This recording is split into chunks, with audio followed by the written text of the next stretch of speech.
ദുരന്തം വിതച്ച മുണ്ടക്കയുടെ മണ്ണിൽ നിന്നും അടയാളം പോലും ഇല്ലാതെ കണ്ടെടുക്കുന്ന മൃതദേഹങ്ങൾ ബന്ധുക്കൾക്ക് തിരിച്ചറിയാൻ സഹായിക്കുന്നത് മേപ്പാടി പഞ്ചായത്തിന്റെ മുൻ ജനപ്രതിനിധിയും വൈസ് പ്രസിഡന്റുമായ ശൈലജയാണ്. ദുരന്തം വിതച്ച ദിനം മുതൽ മേപ്പാടിയിലെ പ്രാഥമിക ആരോഗ്യ കേന്ദ്രത്തിലെ ഇൻക്വസ്റ്റ് മുറിയുടെ മുന്നിൽ ആശാവർക്കർ കൂടിയായ ശൈലജയുടെ സേവനമുണ്ട്. ഈ മുണ്ടക്കൈ ദുരന്തത്തിൽപ്പെട്ട ജീവൻ നഷ്ടമായവരെ കണ്ടെത്തുന്ന മൃതദേഹങ്ങളെല്ലാം തന്നെ മേപ്പാടിയിലാണ് എത്തിക്കുന്നത്. അവിടെ സജീവമായി ഈ ദുരന്തം നടന്ന നാൾ മുതൽ സജീവമായി പങ്കെടുക്കുന്ന ഒരു വ്യക്തിയാണ്. മൃതദേഹങ്ങൾ തിരിച്ചറിയുന്നതിൽ നാട്ടുകാരെ സഹായിക്കുന്നതും അതോടൊപ്പം തന്നെ എല്ലാവിധ സഹായങ്ങളും നൽകി സഹായിക്കുന്ന ഒരു വ്യക്തിയാണ് മുൻ പഞ്ചായത്ത് മെമ്പർ കൂടിയായ ശൈലജ. ശൈലജ ഇപ്പോൾ നമ്മോടൊപ്പം ചേരുകയാണ്. ഈ ദുരന്ത മേഖലയിൽ സജീവമായിട്ട് ശൈലജ ഉണ്ട്. ഈ പ്രവർത്തനങ്ങളുമായി ബന്ധപ്പെടുത്തി തികച്ചും അറിയുന്ന ആൾക്കാരാണ്, വർഷങ്ങളായി പരിചയമുള്ള ആൾക്കാരാണ്. ഈ ദുരന്തം നാൾ മുതൽ ഇവിടുത്തെ പ്രവർത്തനങ്ങൾ കാണുമ്പോഴുണ്ടായ ഒരു ഫീൽ എന്താ? എങ്ങനെയായിരുന്നു എന്ന് വെച്ചാൽ, ഞാൻ അവിടെ 99 മുതൽ കുടുംബശ്രീ പ്രവർത്തകയും 2006 മുതൽ NREGന്റെ മാറ്റും 2009 മുതൽ 2022 വരെ അവിടുത്തെ ആശാവർക്കറും 2015 മുതൽ 20 വരെ അവിടുത്തെ മെമ്പറും ആയിരുന്നു. അതുകൊണ്ട് തന്നെ അവിടുത്തെ ആളുകളെ ഏറ്റവും കൂടുതൽ അടുത്തറിയാം. ഇതിനു മുൻപ് 2018, 19, 20 നമ്മൾ ആ ഭാഗത്തുണ്ടായ ഒരു ഡിസാസ്റ്റർ അറിയാമല്ലോ. 2020 പുത്തുമലയും 2019 പുത്തുമലയും 2020 ഓഗസ്റ്റ് 7 ഇന്ന് 4 വർഷം പൂർത്തിയാവാണ് മുണ്ടക്കയിലും ഉണ്ടായിരുന്നൊരു ഉരുൾപൊട്ടൽ. ആ സമയത്തൊക്കെ നമ്മൾ അവിടെ നിന്ന് ആളുകളെ മാറ്റിയത് കൊണ്ട് തന്നെ ആളപായങ്ങളൊന്നും ഇല്ലാതെ 2020 2019 അങ്ങനൊരു പ്രിക്കോഷൻ എടുത്തതുകൊണ്ട് തന്നെ നമുക്ക് മരണസംഖ്യ കുറയ്ക്കാനൊക്കെ കഴിഞ്ഞിട്ടുണ്ട്. പക്ഷേ ഈ 2024 ഉണ്ടായൊരു ദുരന്തം എന്ന് പറഞ്ഞാൽ രാത്രി 1:30 അവിടുത്തെ പ്രദേശവാസികൾ നമ്മളെ വിളിച്ചിട്ട് ഇങ്ങനൊരു ഉരുൾപൊട്ടൽ ഉണ്ടായിട്ടുണ്ട് എന്ന് പറയുന്ന ഒരു സമയം നമ്മൾ 1-2 മിനിറ്റ് ഷോക്കായിപ്പോയി. കഴിഞ്ഞ് തിരിച്ച് വിളിച്ചിട്ട് ഏതൊക്കെ ഏരിയയിൽ അല്ലെങ്കിൽ എങ്ങനെയാണെന്ന് ചോദിച്ചപ്പോൾ സ്കൂൾ ഭാഗം, മദ്രസേൻ്റെ ഭാഗം, നമ്മളെ Chooralmala HS road, village road എന്നൊക്കെ പറഞ്ഞപ്പോൾ നമുക്ക് അതിനൊരു വ്യാപ്തി തിരിച്ചറിയാൻ വേണ്ടി കഴിഞ്ഞു. മുണ്ടക്കയിൽ ഉരുൾപൊട്ടി അത് HS റോഡിലേക്ക് എത്തുക എന്നൊക്കെ പറഞ്ഞിട്ടുണ്ടെങ്കിൽ നമുക്ക് മനസ്സിലാവുക അത്രയും വലിയൊരു പൊട്ടായിരിക്കാമെന്ന്. അതിൻ്റെ ഭാഗമായിട്ട് ആ സമയത്ത് നമുക്ക് ചെയ്യാൻ പറ്റുന്ന പ്രവർത്തനങ്ങളൊക്കെ നമ്മൾ ചെയ്യുകയും രാവിലെ തന്നെ FHSയിൽ എത്തുകയും ചെയ്തു. ഇപ്പോൾ 2019 പുത്തുമല ഉണ്ടായ ഉരുൾപൊട്ടലിൽ നമുക്കറിയാം മൃതദേഹങ്ങളൊക്കെ കൊണ്ടുവന്നതും ഇവിടെ ചെയ്ത കാര്യങ്ങളൊക്കെ. അതുകൊണ്ട് തന്നെയാണ് നമുക്കറിയാലോ, ഇങ്ങനൊരു കലാമിറ്റിയൊക്കെ ഉണ്ടാവുന്ന സമയത്ത് ക്യാമ്പുകളിലൊക്കെ എല്ലാവരും എല്ലാ തരത്തിലും സജീവമായിരിക്കും. പക്ഷേ ഇങ്ങനെ ഒരു സ്ഥലത്ത് എല്ലാവരും ഉണ്ടായിക്കൊള്ളുന്നില്ലല്ലോ. മാത്രമല്ല, ഞങ്ങൾക്ക് ഹെൽത്തിൻ്റെ നിർദ്ദേശം ഉണ്ടായിരുന്നു രാവിലെ ഇവിടെ എല്ലാവരും എത്തണം എന്നുള്ളത്. അപ്പോൾ മാക്സിമം എല്ലാ ആശമാരും തന്നെ ഇവിടെ എത്തേണ്ടായി. ഓരോരുത്തരും അവർക്ക് കഴിയുന്ന എല്ലാ സഹായങ്ങളും ചെയ്തിട്ടുണ്ട്. നമ്മൾ എടുത്തു പറയുകയാണെങ്കിൽ മേപ്പാടിയിലെ 29 ആശമാരും ഈ ഒരു കലാമിറ്റിയുമായി ബന്ധപ്പെട്ട് വിവിധ തലങ്ങളിൽ പ്രവർത്തിച്ച ആളുകൾ ഇപ്പോഴും പ്രവർത്തിച്ചുകൊണ്ടിരിക്കുന്ന ആളുകളുമാണ്. പക്ഷേ അതിൽ ഈ മൃതദേഹങ്ങൾ വന്നുകൊണ്ടിരിക്കുന്ന സമയത്ത് ഉണ്ടായൊരു കാര്യം, ഞാൻ ഇടപെട്ടതെന്ന് പറഞ്ഞാൽ, ഫസ്റ്റ് മൃതശരീരങ്ങൾ വരുന്ന സമയത്ത് തന്നെ ആളുകൾ വന്ന് നോക്കി മാറി നിൽക്കുന്നത് ഞാൻ കണ്ടു. അപ്പോൾ എനിക്ക് തോന്നി ഇവരെ മനസ്സിലായില്ല എന്ന്. പക്ഷേ ഞാനൊന്ന് പോയി എത്തി നോക്കിയ സമയത്ത് എനിക്ക് അവരെ മനസ്സിലായി. നമ്മൾ ഈ ഒരു മേഖലയിൽ ഉണ്ടായത് കൊണ്ട് മാത്രമല്ല, ഞാൻ കടന്നു വന്ന കുറേ പ്രതിസന്ധികളിൽ എന്നെ കൂടപ്പിറപ്പായി കണ്ട ആളുകളാണ് അവർ. അപ്പോൾ അവിടെ ഈ ദുരന്തം ഉണ്ടായപ്പോൾ അവിടെ നഷ്ടപ്പെട്ട ആളുകളൊക്കെ തന്നെ എൻ്റെ ബന്ധുക്കളായിട്ടാണ് ഞാൻ അവരെ കണക്കാക്കിയിട്ടുണ്ടായത്.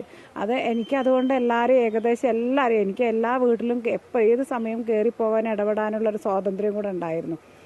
അതൊക്കെ കാരണം നമുക്കെല്ലാവരും പെട്ടെന്ന് വരുന്ന ബോഡികൾ തിരിച്ചറിയാൻ കഴിഞ്ഞപ്പോൾ എനിക്ക് തോന്നിയില്ല എൻ്റെ സേവനം ഇവിടെ ആവശ്യമാണ്. കാരണം ഒരു ബോഡി പോലും അൺനോണായിട്ട് പോകരുത്. ആയിരക്കണക്കിന് അല്ലെങ്കിൽ 100 കണക്കിന് ബന്ധുക്കൾ പുറത്ത് കാത്തു നിൽക്കുന്ന സമയത്ത് ഈ മൃതശരീരങ്ങൾ വന്നിട്ട് ബന്ധുക്കളെ നമുക്കൊരു മാനസികാവസ്ഥ സമയത്ത് മനസ്സിലാവുമല്ലോ. നമ്മൾ ഓരോരുത്തരും നമ്മളെ വീട്ടിലുള്ള ആളുകളെ സ്കാൻ ചെയ്ത് വെച്ച ഒരു രൂപമുണ്ട്. അതിൽ നിന്നൊക്കെ വ്യത്യസ്തമായിട്ട് വരുന്ന സമയത്ത് ഒറ്റ നോട്ടത്തിൽ അവർക്ക് ഉൾക്കൊള്ളാൻ വേണ്ടി കഴിയുന്നില്ലായിരുന്നു. അപ്പോൾ എൻ്റെ വീട് ചൂരൽമല സ്കൂൾ റോഡാണ്. എൻ്റെ വീട്ടിൽ ആർക്കും ഒന്നും പറ്റിയില്ലെങ്കിലും എൻ്റെ കുടുംബത്തിൽ ഒരുപാട് ആളുകളൊക്കെ മിസ്സിങ് ആണ്. പക്ഷേ അതൊക്കെ എൻ്റെ വീടൊക്കെ പൂർണ്ണമായി പോവുകയും ചെയ്തിരുന്നു. അതൊക്കെ മാറ്റി വെച്ചുകൊണ്ട് തന്നെ അവരൊക്കെ സേഫാണ്, നമുക്കറിയാമല്ലോ, വീട്ടുകാരൊക്കെ സേഫാന്നുള്ളത് കൊണ്ട് തന്നെ ഇനി ഇവിടെ വന്ന കാര്യങ്ങൾ നമ്മുടെ സേവനം വേണമെന്ന് തോന്നിയതുകൊണ്ട് മാത്രമാണ് ആ മൃതദേഹങ്ങൾ തിരിച്ചറിയാൻ വേണ്ടി ഞാൻ സഹായിച്ചത്. എൻ്റെ മനസ്സിൽ ഇത്ര മാത്രമേ ഉണ്ടായിട്ടുള്ളൂ. എന്നെപ്പോലെ അല്ലെങ്കിൽ എന്നെ കൂട്ടിപ്പിടിച്ച ആളുകൾ ഇവിടെ വരുന്ന സമയത്ത് ഇവരെ ഒന്നും തിരിച്ചറിയാതെ പോകാതിരിക്കരുത്. മാക്സിമം നമ്മൾ കണ്ടറിഞ്ഞ് അവരെ ബന്ധുക്കളെ ഏൽപ്പിക്കണം എന്നൊരു ഉദ്ദേശത്തോടു കൂടിയാണ് ഞാനിവിടെ നിന്നതിൽ. വേറെ ഒന്നും ഉണ്ടായിട്ടില്ല. ആ സമയത്ത് എനിക്ക് തോന്നിയ ഒരു തോന്നൽ അതുതന്നെയായിരുന്നു. അതുകൊണ്ടാണ് ഞാൻ ആ സമയം മുതൽ സജീവമായിട്ട് ഇവിടെ നിന്നത്. ഒക്കെ തീർച്ചയായും ഇവരെപ്പോലെയുള്ള ആശാ വർക്കർമാരാണ് സജീവമായി ഈ മേഖലയിൽ ഇത്തരം പ്രവർത്തനങ്ങൾ നടത്തിക്കൊണ്ടിരിക്കുന്നത്. അത് ഏറെ ഗുണകരവുമാണ്. ക്യാമറമാൻ അമർജിത്ത് കൽപ്പറ്റയ്ക്കൊപ്പം രതീഷ് കുഞ്ചത്തൂർ, അമൃത ന്യൂസ്. മുണ്ടക്കൈ ദുരന്തത്തിൽ അകപ്പെട്ട കുടുംബത്തെ കാത്തിരിക്കുകയാണ് സ്വാമിനാഥൻ. മകളെ അടക്കം 6 പേരെയാണ് സ്വാമിനാഥന് നഷ്ടമായത്. മൃതശരീരങ്ങൾ വഹിച്ചുള്ള ആംബുലൻസുകൾ വരുമ്പോൾ തന്റെ പ്രിയപ്പെട്ടവർ ഉണ്ടോ എന്ന് നോക്കുന്ന സ്വാമിനാഥന്റെ മോർച്ചറിക്ക് മുന്നിലെ കാത്തുനിൽപ്പ് സങ്കടകരമാണ്. മേപ്പാടിയിൽ നിന്നും രതീഷ് കുഞ്ചത്തൂർ തയ്യാറാക്കിയ റിപ്പോർട്ടിലേക്ക്. മുണ്ടക്കൈ ദുരന്തത്തിൽ അകപ്പെട്ട് ജീവൻ നഷ്ടപ്പെട്ടവരും കാണാതായവരും നിരവധിയാണ്. ഇത്തരത്തിൽ നിരവധി കുടുംബങ്ങളെ ആളുകളെ കാണാതായിട്ടുണ്ട്. അവരെ കണ്ടെത്താനുള്ള തീവ്രശ്രമം നടക്കുന്നതിനിടയിലാണ് ഈ സോമദാസ് എന്ന് പറഞ്ഞ സ്വദേശി, അദ്ദേഹം ചൂരൽമലയിലാണ് അദ്ദേഹത്തിൻ്റെ ഭാര്യ വീടടക്കം ഉണ്ടായിരുന്നത്. 6 പേരെയാണ് നഷ്ടപ്പെട്ടത്. ഇനിയും 2 പേരെ കണ്ടെത്താനുണ്ട്. വളരെ സങ്കടകരമായ അവസ്ഥയിലാണ് നമുക്ക് ഈ ചേട്ടനെ ഇവിടെ കാണാൻ കഴിഞ്ഞത്. ഇനി എത്ര പേരാ ചേട്ടൻ കണ്ടെത്താനുള്ളത്? എന്തായിരുന്നു ഒരു സംഭവം? ഭാര്യ വീടാണ് ചൂരമല. അപ്പോൾ ഞാൻ 2 വർഷം മുമ്പ് ഭാര്യ മരണപ്പെട്ടതാണ്. അപ്പോൾ മക്കൾ പഠനത്തിന് വേണ്ടി അവിടെ ഒന്ന് ആക്കിയതാണ് ചൂരമല. അപ്പോൾ നോക്കുമ്പോൾ അന്ന് സംഭവ സ്ഥലത്ത് രാത്രി വിളിച്ചപ്പോൾ സ്വിച്ച് ഓഫ് ആയിരുന്നു. അതിരാവിലെ ഞാനിപ്പോൾ അവിടെ 8 മണി സ്പോട്ടിൽ പോയി നോക്കി. പിന്നെ വീടടക്കം മൊത്തം പോയി ഫുൾ പ്ലെയിൻസ് ആയിരുന്നു. മരങ്ങളും പാറകളും മാത്രമേ കണ്ടെടുത്തുള്ളൂ.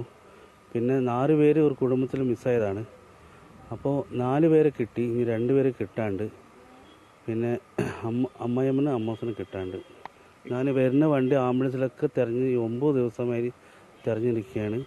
എൻ്റെ മോളെ കിട്ടിയത് 5 ദിവസം കഴിഞ്ഞിട്ടാണ് മോളെ കിട്ടിയത്. പിന്നെ അളിയൻ്റെ ഭാര്യയും ഒരു 8 മാസത്തിലെ കുഞ്ഞ് അന്ന് കിടന്നെ കിട്ടി.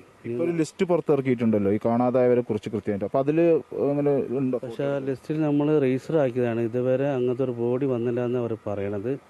സർക്കാർ ഇനി തെരച്ചിൽ വിടാൻ പാടില്ല. ബോഡി കിട്ടുന്നവരെ തെരച്ചിൽ വേണം. പിന്നെ ക്യാമ്പിലാണ് നിൽക്കുന്നത്. പക്ഷേ പറയണ്ട് ഇവിടെ നിന്നൊക്കെ മാറിപ്പോകണമെന്നൊക്കെ പറഞ്ഞു. നമ്മൾ എവിടെ പോവാണ്? ഞാൻ വാടക വീട്ടിലായിരുന്നു താമസം, ഭാര്യ വീട്ടിലായിരുന്നു. ഇടയ്ക്ക് ജോലിക്ക് വേണ്ടി അങ്ങോട്ടും ഇങ്ങോട്ടും മാറി 2 ദിവസം കൂടുമ്പോൾ പോകലാണ്. അപ്പോൾ വീടടക്കം പോയി. അപ്പോൾ ഞാൻ എവിടെ പോകുന്നൊന്നും അറിയുന്നില്ല.